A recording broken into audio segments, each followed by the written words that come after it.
Introduction. JavaScript is a high-level interpreted scripting language used in web development. Concatenation is a fundamental operation in JavaScript involving linking or joining two or more strings together to form a single string.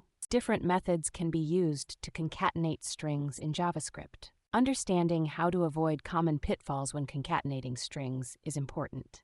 Concatenating strings using the plus operator. The plus operator can be used to concatenate strings. The operator is not exclusive to numbers, but can also be used to combine strings. Example, let str1 equal world, result equals str1 is str2, console.log results, hello world.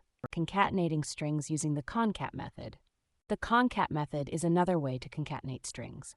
This method combines two or more strings and returns a new string. Example, let str1 equals hello equals world result equals str1.concats har2, console outputs hello world. Concatenating strings using template literals.